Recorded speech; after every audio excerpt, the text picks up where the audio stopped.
हम बस मरने की तैयारी नहीं कर रहे हैं, सब कुछ कर रहे हैं। अभी मैंने प्रेमानंद जी महाराज के साक्षात दर्शन नहीं किए। अच्छा, आप जैसे बैठे, मैं दर्शन नहीं किए। जल्दी सोइए और जल्दी जागिए।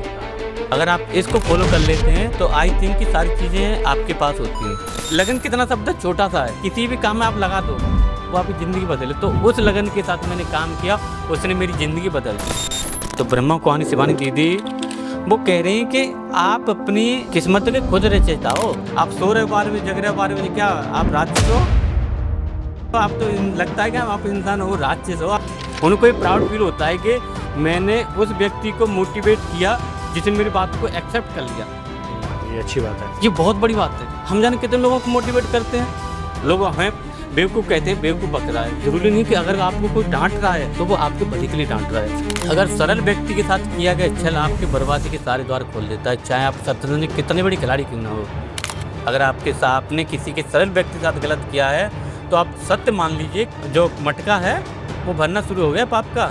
आज नहीं कल डेफिनेटली आपको उसका परिणाम मिलेगा, अगर सामने वाला व्यक्ति कुछ नहीं कह रहा है तो। क्योंकि मेरा नाम विवेक है। विवेक को पढ़ पाना हर किसी की बस की बात नहीं है। विवेक को विवेक ही पढ़ सकता है। आपको सीधा ध्यान जाएगा मेरे मस्तक पर तिलक लगा हुआ है, ये पाप मेरे को नहीं करना चाहिए। तो वो ढोंग भी है ना, वो ढोंग भी हमारे काम आता है। ऐसा व्यक्ति बताओ जो भिखारी ना हो। सही बात है, भगवान से तो मांग ही रहे हैं। मरने की तैयारी कोई नहीं कर रहा है, बस जीने की तैयारी सब कर रहे हैं कि हम ये जिएंगे। मरने की तैयारी करो, राम राम जपो।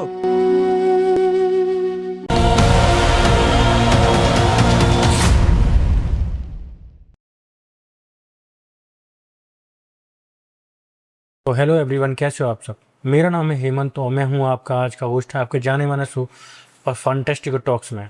और आज के हमारे गेस्ट हैं विवेक शर्मा जी। तो आज की जर्नी में हम जानेंगे उनके बारे में, उनके स्ट्रगल के बारे में। उन्होंने जो ये शो फंटास्टिको टॉक्स इसके रचयिता हैं, उसकी शुरुआत कैसे की और इस मुकाम तक उसे कैसे आगे बढ़ा के लेके आए। विवेक जी, स्वागत है आपका आज के show Fantastico. Thank you so much Hemant ji, आपने इस फंटास्टिको टॉक्स में इनवाइट किया।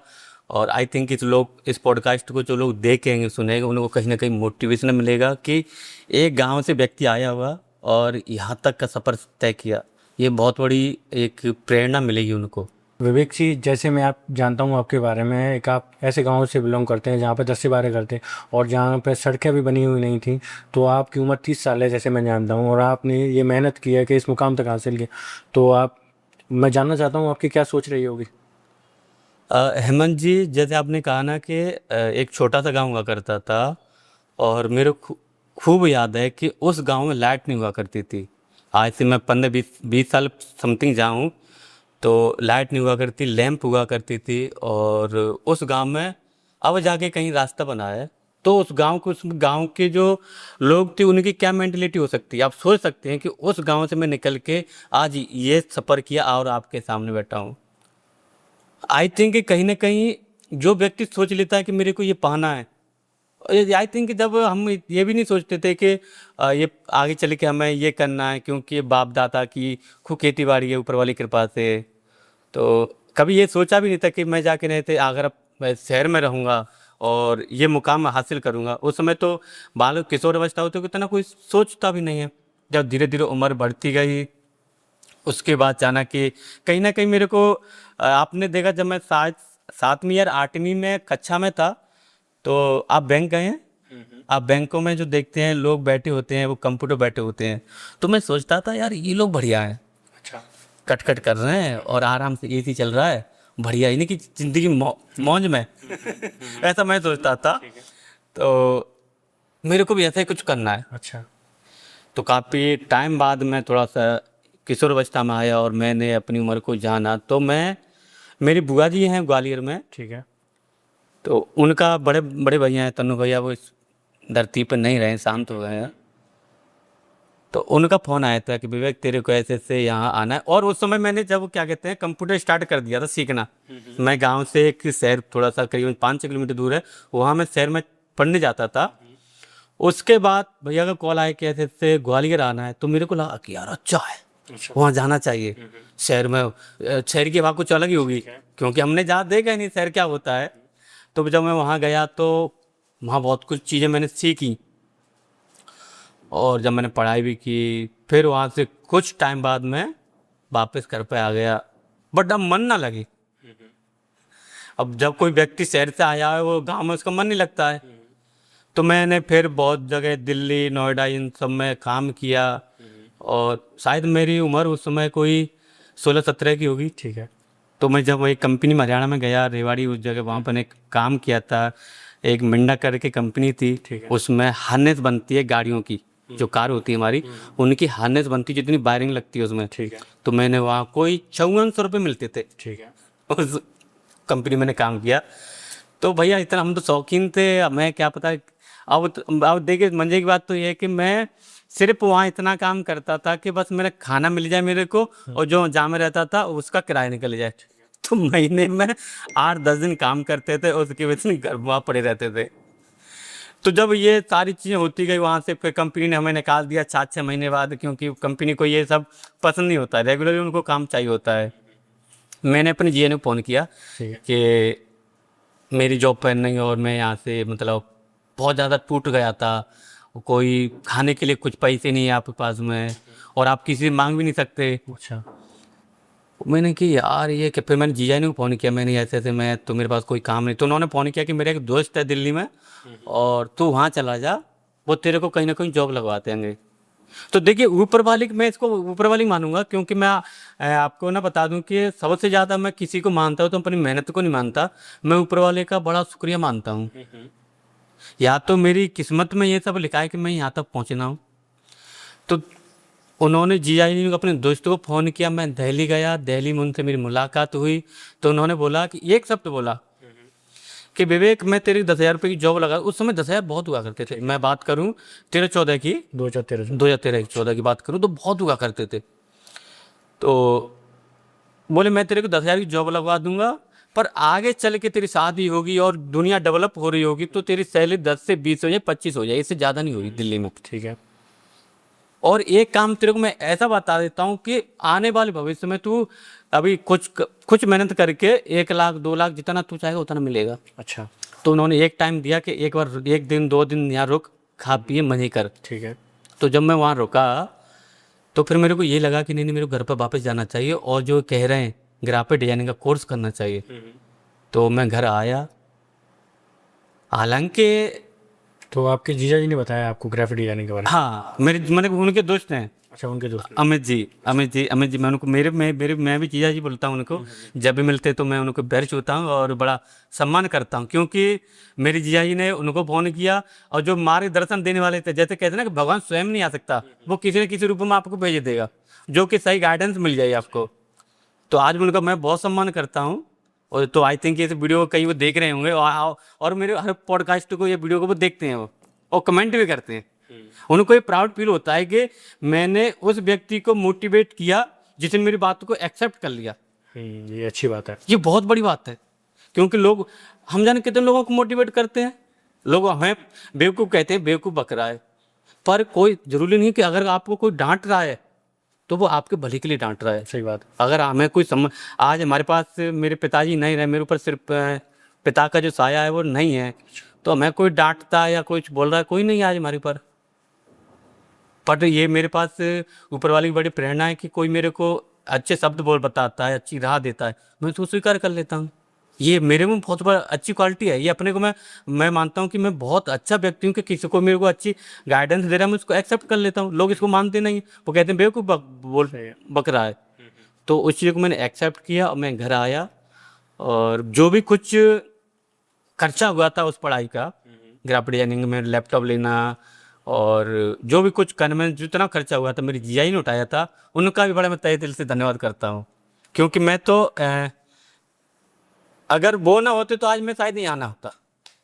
तो जो कोर्स आपने किया था ग्राफिक डिजाइनिंग, वो दिल्ली रह के किया था, आगरा? ये मैंने आगरा से किया था। अच्छा, आगरा। ये मैं आगरा से करता था। अब इसमें आप एक और जर्नी ऐड कर सकते हैं कि सपोज करिए कि मैं एक गांव से अपनी सिस्टर के यहाँ आता था, करीब 4 किलोमीटर का डिस्टेंस है उसका, 3-3.5-4 किलोमीटर का, वहाँ से साइकिल से आता था। फतेहाबाद से आगरा का जो डिस्टेंस है जहाँ मैं कोचिंग जाता था वो करीबन 30 किलोमीटर है, उससे बस से आता था। बस वहाँ से फिर बस से मैं आगरा पहुँच जाता था। वहाँ भी एक साइकिल रखी थी, उस साइकिल से मैं जहाँ बैठे वहाँ आता था। अच्छा। करीबन पर डे का मेरा 25 से 30 किलोमीटर साइकिल चलाना, यानी कि सुबह से लेके शाम तक मेरी इसी में निकल जाती थी। मैं पागल जैसा हो जाता था, पर मेरे को शौक था कंप्यूटर से, प्यार था कि नहीं यार मेरे को यही करना है। और आप यकीन नहीं करेंगे कि जो 6 महीने का कोर्स था वो मैंने 3 महीने खत्म कर दिया, क्योंकि लगन इतनी थी। लगन कितना शब्द छोटा सा है, पर जिस भी व्यक्ति पर लगे, किसी भी काम में आप लगा दो वो आपकी ज़िंदगी बदले। तो उस लगन के साथ मैंने काम किया, उसने मेरी ज़िंदगी बदल दी। सही बात है। तो ये था मेरा ग्राफिक डिजाइनिंग का संघर्ष। उसके मैंने बहुत सारे काम किए। तो विवेक जी, जैसा मैं आपके बारे में जानता हूँ, आप खाटू श्याम को काफ़ी मानते हैं, तो आपको खाटू श्याम जाने की प्रेरणा कैसे, कहाँ से मिली? खाटू श्याम जी मेरे प्राण हैं, और आज की डेट में अगर मेरे कोई कहे कि खाटू श्याम चलना है तो चलो, सारे काम एक साइड, खाटू वाला पहले। सही है। क्योंकि उसने ही मेरी लाइफ को यहाँ तक बनाया है। मैं उस खाटू वाले को, श्याम जी को नहीं जानता था कि कौन है, कौन खाटू वाले हैं। जैसे मैंने पहले बोला था आपको कि मैं ग्वालियर में मैं बुआ जी के यहाँ साथ रहता था। तो एक बार मैं बुआ जी किसी श्याम जी का कीर्तन हो रहा था, तो वहाँ गई जा रही थी, तो मेरे से बोले कि वो चल रहा है बेटा, वहाँ पर ऐसे खाटू श्याम जी का कीर्तन हो रहा है ग्वालियर में? ग्वालियर में। अच्छा, मैं मेरी इन चीज़ों में रुचि पहले से शुरू से थी, जब मैं छोटा था, भक्ति भाव में। आप यकीन नहीं करोगे कि सुबह 4 बजे में जग के, भरी सर्दियों में, करीबन यहाँ से 100 मीटर पर मेरा मंदिर हुआ करता गांव में, वहां तक जल चढ़ाने जाता था। भरी सर्दी में नंगे पैर, अच्छा। पर अटूट विश्वास। मतलब ये नहीं कि क्या कहते हैं सर्दी है तो हम लेट उठेंगे, बाबा कौन से भग रहा है, नहीं नहीं। आपका जो नियम है, आपके प्रति प्रेम है, उसको करना चाहिए आपको। ये नहीं देखो कि ठंडी पड़ रही है अभी हम सो रहे हैं, नहीं नहीं, आपको पूजा करनी तो आप करिए उसी टाइम पे। तो ये मेरा शुरू से था कि मैं भक्ति भाव में, पूजा पाठ में, इन सब में थोड़ा पहले से था। तो बुआ ने बोला कि ऐसे चलना है तो मैं चलूँगा।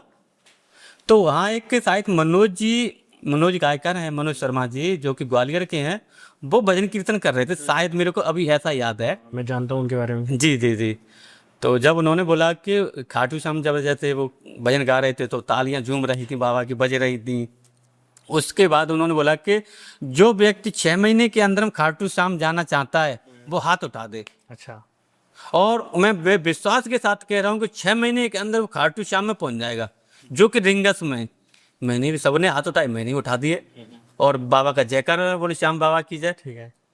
तो आप यकीन नहीं करोगे कि पता नहीं कहाँ से कैसे लाइफ घूमी, और 6 महीने के अंदर मैं खाटू पहुंच गया। अच्छा। मैं आपको वो बताता हूँ कि ग्वालियर से मैं घर आया, घर से मैं जहाँ जॉब करने गया था रेवाड़ी, वहाँ मैंने पूछा कि मित्रगढ़ बन जाते हैं कंपनियों में। तो मैंने बोला कि भाई यहाँ पर खाटू श्याम जी का मेला है, मंदिर है। तो उन्होंने बोला कि यहाँ से ऐसे ऐसे ट्रेन जाती है और वहाँ से फिर आपको ऐसे जाना पड़ेगा।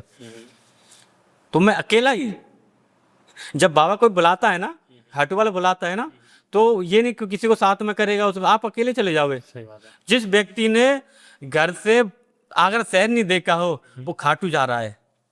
और कैसे जाएगा? रेवाड़ी से रिंगस, रिंगस से श्याम जी। अच्छा। लोगों ने बताया कि ऐसे रास्ता है। मैं वहाँ चला गया और रात को दर्शन किए बाबा के। अब तो बाबा के काफ़ी दूर दर्शन होते हैं, मैंने बाबा के जैसे आप खड़े हो ना, इतनी चौकट से बाबा के दर्शन किए हैं। अच्छा। श्याम जी के। अभी तो काफ़ी भीड़ है। अब तो काफ़ी भीड़ है बाबा, इतना लाखों की भीड़ आती है बाबा की। और वो जो दर्शन है ना, 2013 में मैंने दर्शन किए थे बाबा के, वो आज भी मेरे मन में और मेरी आँखों में बसी हुई। वो मेरे कभी निकलते नहीं। कि जब कोई कहता नहीं खाटू के बाबा के पहले दर्शन आपने कब किए थे, तो वो मेरा दृश्य सामने आ जाता है कि आप जितनी दूर बैठे हैं उतनी दूर पे मैंने बाबा के दर्शन किए थे। लोग आज तरसते हैं कि वहाँ जाने के लिए। तो ये बाबा का चमत्कार नहीं, ये तो बड़ा विश्वास है। जब आप विश्वास करते हैं तो बाबा उसी विश्वास के साथ आपके साथ रहते हैं और आपको वो हाथ पकड़ लेते हैं। श्याम जी कभी छोड़ते नहीं हैं। उनकी तरफ से देरी नहीं है, देरी हमारी तरफ से, कि हम सर्व संपूर्ण उनको क्या कहते हैं, अपनी उनकी शरण में झुक नहीं पाते हैं। हम सोचते हैं कि ठीक है, सब अच्छा है, बाबा कर रहा है। भैया वो तो करेगा, आपकी भी कुछ जिम्मेदारी है। आप किसी के साथ गलत, आप किसी के साथ व्यवहार वैसा ना करें जिससे हमारे कर्म बेकार हों, क्योंकि भगवान किसको देखता है? आपके कर्मों को देखता है। सही है। ये सारी चीज़ें हैं और बाबा की कृपा सब पे आज भी बरत रही हमारे ऊपर। तो बाबा सब पे कृपा बनाए रखे। जी जी ये चीज़ें। और मैं बता दूं, मैं अभी तक खाटू श्याम नहीं गया हूँ सीकर, लेकिन अब जाने का मन कर रहा है मुझे। जी जी, आप बिल्कुल जाइए। और मैं विश्वास के साथ कह रहा हूँ कि जो आप चाहते हैं आप ये मत करिए कि आपको एकादशी जाना जाइए तभी आपको पुण्य मिलेगा, नहीं नहीं, आपको जब मन करे आप तब बाबा के साथ जाइए और आप अंदर से बोलिए कि बाबा मेरे को ये चाहिए, बाबा डेफिनेटली आपको वो चीज देगा, डेफिनेटली मिलनी ही मिलनी है। ये शाम के दरबार की महिमा है। बाबा को डोंग डांगाड़ी पसंद नहीं है, बाबा को जो अंदर से भाव से पुकारता है बाबा उसकी सुनते हैं। और ये मेरा मेरा दोस्त बलिवान जानता है, वो कहता है कि तू इस काम को बोल दे बाबा तेरा कर देगा। मैं आपको एक और बाबा की बताता हूँ। जब हमने गाड़ी ली थी मैंने पहली वाली 4 पहिए की, तो उससे पहले हम बाइक से गए थे बुलेट से, और इतनी बारिश हो रही थी जिसकी कोई उम्मीद नहीं। 5 किलोमीटर चले जाए फिर बारिश बंद हो जाए, 5 किलोमीटर चले जाए फिर बंद। और ऐसे हुआ उस दिन। मैंने बाबा से बोली, मैंने बाबा आज तो बहुत परेशान किया है, कभी बंद कभी चालू कभी यहाँ रुको। मैंने आओ तो आएंगे तो गाड़ी से ही आएंगे बाबा। अच्छा, आप एक ही नहीं करोगे, जब हम लास्ट मतलब उसके बाद गए तो गाड़ी से गए, अच्छी बात है। जब तक नहीं गए शायद कुछ महीनों में वो गाड़ी ले ली थी। सुन ली उन्होंने। सुन लो, वो अंदर से जब आप बोलते हो ना तो पुकार सुनता है। ये श्याम का दरबार है। तो विवेक जी अपने बारे में कुछ ऐसा बताइए जो आपके सोशल मीडिया पे नहीं है, जो लोग उस चीज़ के बारे में नहीं जानते।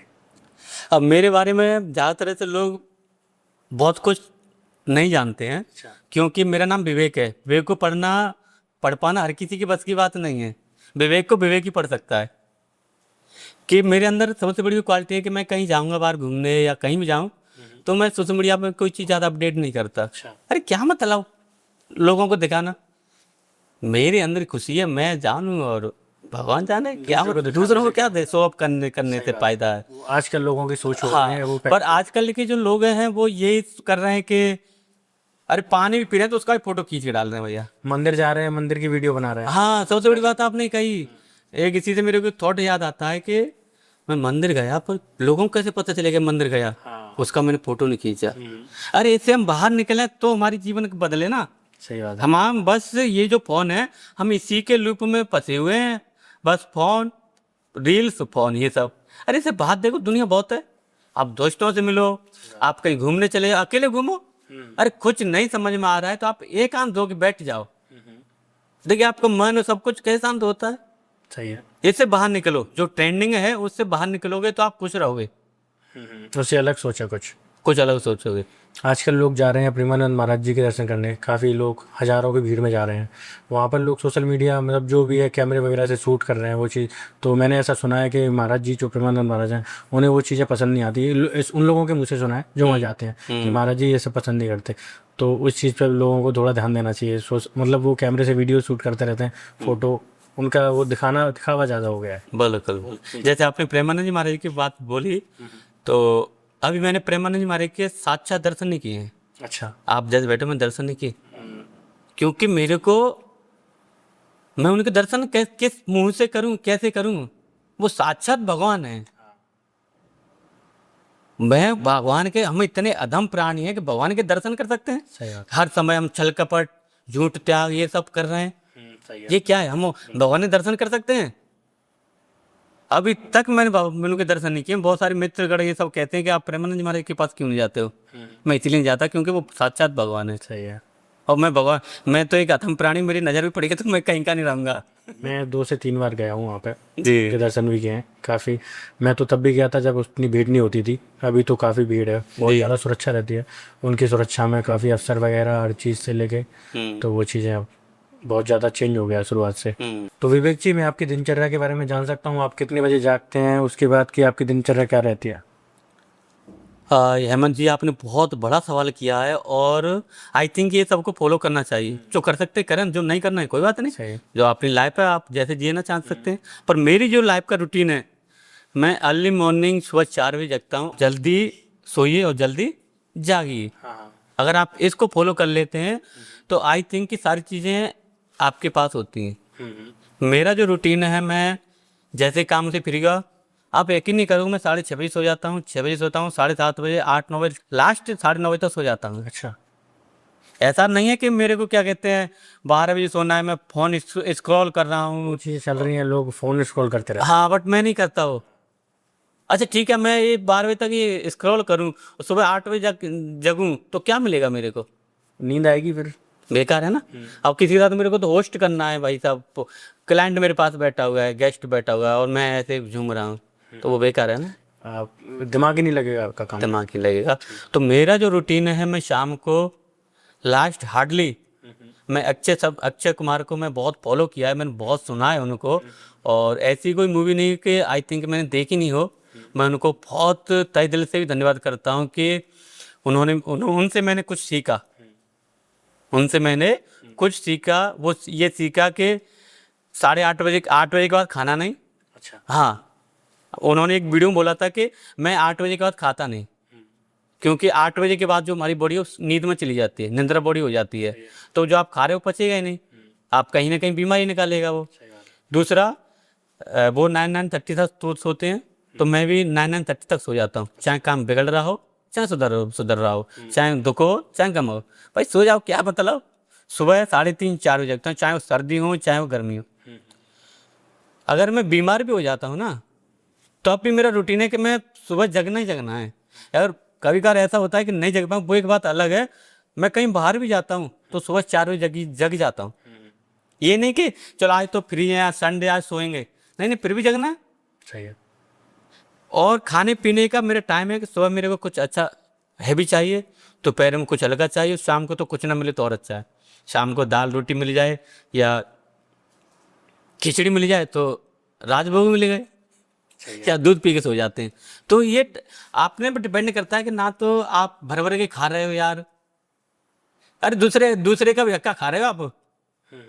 कोई भूख के कोई नहीं मरा है, भरे पेट जब लोग जरूर मरे हैं।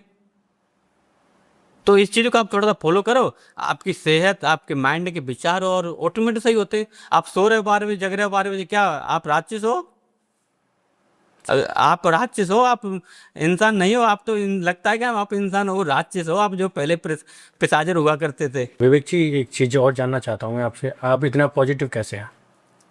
हाँ, ये बहुत बड़ी बात करी आपने। मैं हमेशा चार तरह से पॉजिटिव रहता हूँ। मैं नेगेटिव जब सोचता हूँ कि जब मेरे को लगता है कि क्या ये नेगेटिव है, अच्छा। जब मैं नेगेटिव सोचता हूँ तो बहुत पूरा सोचता हूँ। अगर मैं पॉजिटिव हूँ आपके साथ तो मैं पूरा पॉजिटिव ही सोचूंगा, नेगेटिव कहीं आ नहीं सकता। कोई कह दे कि नेगेटिव है, इसमें सबसे बड़ा रोल रहा है वो ब्रह्मा कुमारी दीदी का रहा है, शिवानी दीदी का। अच्छा। मैंने उनको बहुत सुना है। मैं 16-17 में था, तो मैंने यार ये वाइट कपड़े के लोग पहन के क्या सुनाते रहते हैं। तो ब्रह्मा कुमारी शिवानी दीदी वो कह रही हैं कि आप अपनी किस्मत के खुद रचयिता हो। सही। आपको कैसे जीना है, आप अपनी कैसी डेस्टिनी बनानी वो आप हो। तो जब मैं उनको एक वीडियो देखा, फिर 2, फिर तो ये आदत हो गई कि अर्ली मॉर्निंग सुबह उठते ही सबसे पहले उन्हीं का वीडियो चल रहा है। अच्छा। किसी के प्रति गलत ना सोचना, सबसे बड़े कि अपने लिए गलत ना सोचना। दूसरों के लिए सोचना वो एक बड़ी बात है, पहले अपने लिए। वो कहते हैं सेल्फ को, आप अपने को अपने से प्यार करो। लोग आजकल अपने से कहाँ प्यार कर रहे हैं, दूसरे से प्यार कर रहे हैं। फिर कहते हैं कि ये हमसे खुशी देगा, वो कैसे देगा? सही। आप अपने से खुश रहो पहले। सही है। तो जब उन्होंने इतना सब कुछ मेरे को बताया, तो मैं हमेशा, आज भी मैं इतना पॉजिटिव रहता हूँ जिसकी कोई उम्मीद नहीं। अगर मैं किसी काम को करता हूँ तो पूरा उसमें डूब जाता हूँ, जब तक उस काम को कर लूँगा नहीं। मैं वैसे फांग तो नहीं जगता, मैं जगूंगा भी तो किसी काम से। अगर कोई रिसर्च चल रही है, मेरे नया कुछ मेरे को कुछ कार्य करना है, तो उसके लिए मैं जगूंगा। और लग रहा है कि मेरे को सोना है, तो उस काम को रख दूंगा उधर। अगर कभी कभी ऐसा होता है कि आप किसी के प्रति ज़्यादा सोच लेते हैं, तो हमारे माइंड में वो चीज़ें चलती हैं। ठीक है। जब फिर वो आपको सोने नहीं देती हैं। सही है। तो मेरे को 1-2 नींद आ गई शाम की, मतलब अर्ली, फिर उसके बाद मैं जग जाऊँगा। जब आप 2-2:30-3 में जग जाते हो, उस समय सारी जो नेगेटिव एनर्जी है वो सब सोई होती है, शांत है। सही है। जब उस समय आप 4 बजे, 2 बजे, 3 बजे जग जाते हैं, तो आप अकेले हो। तो अभी मैं आपसे मैं डिस्कस करूं कि मेरे को ये टॉपिक पे कोई आप कुछ काम करना है, तो इन भाई साहब की नेगेटिव एनर्जी, उनकी भी है, और भी लोग हैं, उनकी सारी नेगेटिव एनर्जी आपके इधर उधर घूम रही है, चारों तरफ अराउंड में घूम रही है। जब आप सुबह जागते हैं, किसी नया सोचते हैं, नया करने की प्रक्रिया ढूंढते हैं, तो जो पॉजिटिव माइंड है, जैसे साधु संत हो गए, और जो पॉजिटिव एनर्जी हैं, वो सुबह जागी होती है। वो सब भगवान की, कोई भजन कर रहा है, कोई कीर्तन कर रहा है, कोई जप कर रहा है, वो सारी एनर्जी हमारे ब्रह्मांड में विचरण करती है। अच्छा। जब आप उस समय एकांत में आप सोचते हैं अपने लिए या अपने कार्य के लिए, अपनी पढ़ाई के लिए, आप कुछ भी सोचते हैं, तो जो आप 2 दिन का कार्य है वो 1 घंटे में हो जाएगा ऐसे। क्योंकि उस समय सारी नेगेटिव एनर्जी सोई हुई है और पॉजिटिव एनर्जी हाई लेवल पे है। तो आपका जो माइंड है ना हाई हो जाता है, यानी कि उसकी सोचने की क्षमता बहुत ज़्यादा गति में हो जाती है। फिर जो घंटे का दिनों का जो काम है वो पलों में हो जाता है। सही है। और अगर किसी को डिप्रेशन हो रहा है, अगर किसी को डिप्रेशन है तो कुछ ना करे, वो सोए बस जगना शुरू कर दे और बस सूर्य तो देख लिया उठता हूँ। सूर्योदय देख ले और ब्रह्मांड में जो तारे हैं उनको देखता रहे। मैं डेफिनेट बताऊंगा डिप्रेशन खत्म हो जाएगा। अच्छा। क्योंकि मैंने खुद का किया हुआ है। आपके साथ कोई ऐसा गलत कर दे जिसको आप कभी भूल ना पाओ, तो आप क्या करोगे? आप डिप्रेशन में जाओगे ना। सही बात है। आप हमेशा गाली दोगे। बिल्कुल। जब मेरे साथ भी किसी ने कुछ किया ऐसा गलत तो मैं भी सोच रहा था कि उसने साथ मेरे साथ ऐसा कर दिया, उसने, मैं उसको भर भर गाली देता था, हर समय गाली देता था। जब मैंने खुद पर काम किया, अरे यार जिसने किया हो गया होगा, क्यों इतना इंसान दूर होते हुए हमारे साथ अटैच रहता है। ये सबसे बड़ी बात है, क्योंकि आप उसकी सोल टू सोल कनेक्ट हो जाते हो। वो क्योंकि आप उसको थॉट दे रहे हैं, वो उधर से थॉट आ रहे हैं, क्योंकि वहीं लड़ाई चल रही है अंदर अंदर। आपने देखा हो, कई बार आपके साथ हुआ होगा कि आप अंदर अंदर गाली दे रहे हो, वो इधर से गाली दे रहा है। सही बात है। जब आपने अपने को शांत कर लिया तो वहां के थॉट आने बंद हो गए। ये होता है। तो जब आप किसी को गालियां इस तरीके से चीज देते हो, अरे छोड़ो यार, जिसने हो गया तो हो गया, भगवान उसको देखेगा। अगर मैं एक चीज बता दूं आपको, अगर सरल व्यक्ति के साथ किया गया छल आपके बर्बादी के सारे द्वार खोल देता है, चाहे आप शतरंज में कितने बड़ी खिलाड़ी क्यों ना हो। अगर आपके साथ आपने किसी के सरल व्यक्ति के साथ गलत किया है तो आप सत्य मान लीजिए कि आपके साथ जो मटका है वो भरना शुरू हो गया पाप का। आज नहीं कल डेफिनेटली आपको उसका परिणाम मिलेगा, अगर सामने वाला व्यक्ति कुछ नहीं कह रहा है तो। कि बहुत बड़ा पॉइंट है ये। सही है। किसी को माफ कर देना और फिर उसके बाद में ठीक है जो हो गया सो हो गया। आपने उस व्यक्ति के हृदय की नहीं जानी, सही है। उसने उस दर्द को कैसे सहा, मजबूर रहा होगा वो। कितना मजबूर रहा होगा उस व्यक्ति को। आपने ठीक है चलो किसी के साथ गलत कर दिया, पर कभी किसी व्यक्ति के साथ ऐसा करना नहीं चाहिए कि जिससे आप लोगों के साथ तो बिल्कुल भी नहीं। बिल्कुल। विवेक जी 2 महीने पहले मेरे साथ एक घटना हुई। मेरे घर के सामने एक जगह है, वहाँ पर पेड़ है, तो उससे एक तोता आगे लिपट गया। उसमें ये पतंग का मांझा होता है, तो उसकी हमने जान बचाई कैसे भी करके। तो मुझे वो इतना पसंद आ गया, मुझे उससे मोह हो गया कि इसे मैं पालूंगा। मैं उसको घर ले आया, उसके कमरे में बंद कर दिया, उसको खाने पीने दिया, उसको कुछ नहीं खाया। मैंने सोचा इसके चोट लगी हुई है, तो मैं उसके लिए जाके कुछ बच्चे बन में था क्या था, मैं उसके लिए पिंजरा ले आया। मैंने उसे पिंजरे में बंद कर दिया कि पंखे उनके से ना लटक के ये कट ना जाए। तो वो चीज़ें हुई मेरे साथ, तो वो फिर ठीक होने लग गया। मैंने उसको पिंजरे में फिर भी बंद रखा क्योंकि मुझे मुँह आ गया कैसे पालूंगा मैं। तो कहीं ना कहीं मेरा दिमाग में कहीं पर भी उसी में लगा रहा कि ये क्या सोच रहा होगा, ये मतलब आज़ाद है, ये आवारा है और इसको मैं पिंजरे में कैद कर रहा हूँ। 2 दिन मैंने उसे रखा, मुझे बहुत बुरा लगा। मुझे इतना नेगेटिव फील होने लग गया कि मेरा शायद वो इतना गलत सोच रहा था उस टाइम पे। उसके मन में आज़ादी थी, वो मेरे लिए अपने लिए दुआ कर रहा था कि कैसे आज़ाद हो जाऊँ, तो वो चीज़ें मेरे को लग रही थी। तो जब मैंने लोगों ने मुझसे बोला कि इसे आज़ाद कर दे, जंगली है, मैंने उनकी बात मानी, उसे आज़ाद किया। तो मैं बता नहीं सकता वो चीज़ें क्या थी। वो मतलब मेरे साथ जो मूवमेंट हुआ था कि मैं इतना हल्का फील कर रहा था कि उसका चीज़ का कोई जवाब नहीं है। वो पिंजरा आज भी मेरे पास है, मैं उसे देखता हूँ, लेकिन वो पंछी नहीं मिला आज के बाद कभी। तो वो चीज़ मेरे साथ बड़ी अच्छी हुई। मैं बहुत सीखने को मिला कि किसी को कैद नहीं करना चाहिए। बिल्कुल, जैसे आपने बोला ना कि कोई गाना नहीं, पिंजरे के पंछी रे तेरा दर्द न जाने कोई, उसका जो दर्द है वो कोई नहीं समझ सकता। क्योंकि आप बीती तो जग बीती। आप अंदर से कितने टूटे, आप अगर आप खुश हैं तो आप किसी को अपना दर्द बताएं, कोई मानेगा नहीं आपको। सही है। विवेक जी आपके अनुसार सक्सेस की सही डेफिनेशन क्या है?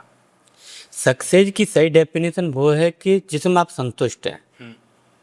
चाहे आप ये सोचो कि मेरे पास BMW हो, अच्छी लग्जरी गाड़ियां हो, बंगला हो, फिर आप उसके बाद दुखी हो, तो वो सक्सेस नहीं है। सक्सेस की डेफिनेशन वो है कि भले ही आप 4 रोटी खा के उस पर ना घी लगा के और आप उसको खा के सुखी हैं, परिवार के साथ में बैठ के, तो सबसे बड़ी डेफिनेशन है वो। सक्सेस की वही डेफिनेशन है। अगर आपके पास सब कुछ होते हुए आप दुखी हैं तो वो सक्सेस नहीं है। विवेक जी आप जीवन में और आगे कहाँ तक जाना चाहते हैं? ये बहुत बड़ा सवाल है और क्या कहते हैं, आपने बहुत अच्छी बात की। देखिए जाने के लिए हम कहीं भी नहीं जाएंगे, और इस दराज से जरूर जाएंगे। अच्छा। हाँ, आपके साथ मैं पॉडकास्ट कर रहा हूँ। ये आई थिंक बहुत लोगों का एक ड्रीम होता है, बहुत लोगों का। मेरा भी ड्रीम था कि मैं एक पॉडकास्ट इस तरीके से इंटरव्यू ये सब लोगों के जान, हालांकि ठीक है चल रहा है, और ये सोचा था कि ये करेंगे वो करेंगे, आज देखो आपके सामने बैठा हूँ। हाँ, बट सबसे बड़ी वो तैयारी है जो हम नहीं कर पा रहे हैं। स्पेशली मैं अपनी बात करूँ कि हम बस मरने की तैयारी नहीं कर रहे हैं, सब कुछ कर रहे हैं। अच्छा। मरने की तैयारी कोई नहीं कर रहा है, बस जीने की तैयारी सब कर रहे हैं कि हम ये जिएंगे। मरने की तैयारी करो, राम राम जपो, तो चलो यहाँ की बाबा से कुछ नहीं होगा, वहाँ की बाबा से कुछ काम चलेगा। जब कुछ हम साथ लेके जाएंगे, कुछ नाम का धन लेके साथ में जाएंगे, ये जो धन है ये तो यहीं रह जाएगा, ये सब मिट्टी हो जाएगा, मिट्टी होना है। तो मरने की तैयारी करनी चाहिए हमें, सफलता की तैयारी तो वो परमात्मा देख लेगा। तो विवेक जी मैं बता दूं आपको, मैं आज आया था, आपका फ़ोन आया था कि आप हेमंत आना, पॉडकास्ट होगा। तो मैं मंदिर गया था, तो मैंने हनुमान बाबा जी के पैर से सिंदूर लगाया था। हाँ, अपने माथे से, तो मैं उसको साफ करके आया था। और मैं आपका ये तिलक लगा देख के तो मुझे लग रहा है कि मुझे वो डिसीजन मेरा गलत था। हम अगर भगवान में विश्वास रखते हैं वो दिखाना भी चाहिए। हाँ, ये बड़ी बात आपने कही कि मेरे बहुत पहले बहुत सारे पॉडकास्ट आप देखोगे तो ये तो छोटा सा तिलक लगा हुआ है, मेरा पूरा माथा भी तिलक लगा हुआ होता है। आप वीडियो में जाओगे देखोगे तो बहुत सारे पॉडकास्ट है मेरे पूरे में तिलक लगा हुआ है। तो अगर आप तिलक नहीं लगा रहे हो तो ये नहीं कि ठीक है आप मान नहीं रहे भगवान को, ये नहीं, ये भी वो है कि हम तिलक लगा रहे हैं पर हम क्या कहते हैं, आपको बहुत सारे लोग देखे होंगे आपने कि जी हम ये ढोंग नहीं करते। तो ये तो ढोंग के लिए तो आपको तिलक लगाना चाहिए। आप किसी मंद कि दारू वाली दुकान पर जाइए तो आप तिलक लगाओगे तो 4 लोग आपकी तरफ देखेंगे ऐसे, लेकिन तो आपको अंदर से गिल्टी फील होगा कि यार ये लोग मेरी तरफ क्यों देख रहे हैं। तो आपको सीधा ध्यान जाएगा कि मेरे मस्तक पर तिलक लगा हुआ है, ये पाप मेरे को नहीं करना चाहिए। तो वो ढोंग भी है ना, वो ढोंग भी हमारे काम आता है। मेरे को अच्छा लगता है टीका लगाना तो मैं टीका लगाता हूँ। भगवान का नाम मन से ना भी लो ना, अगर जुबान से ले रहे हैं तो कहीं ना कहीं हमारे पुण्य गिने जा रहे हैं। गिने जाते हैं। आप कोई एक रामायण की चौपाई मेरे को याद नहीं है, तो वो उसमें बताते हैं, तुलसीदास जी कहते हैं कि बीज जो है ना आप खेत में कैसे भी डाल दो वो निकलेगा निकलेगा। तो ऐसे ही आप राम का नाम, श्याम का नाम, कृष्ण का नाम, शिव का, जिसको भी माँ का आपको प्रिय है आप कैसा भी लेते हैं, वो हाँ आपका काउंट हो रहा है कि आपने कितने दिन, कितने मिनट में कितनी बार नाम लिया है, कितना कुछ किया है, वो सब कुछ काउंट हो रहा है। तो आपको आगे से ऐसा लगता है कि अभी आपको ऐसा गिल्टी फील हो रहा है तो आपको ये तिलक लाना चाहिए। बिल्कुल बिल्कुल। जी, बाकी मैं पूजा पाठ तो डेली करता हूँ। बहुत बढ़िया बात है। विवेक जी, जब चीज़ें आपके हिसाब से नहीं होती तो आप उन चीज़ों को कैसे संभालते हैं?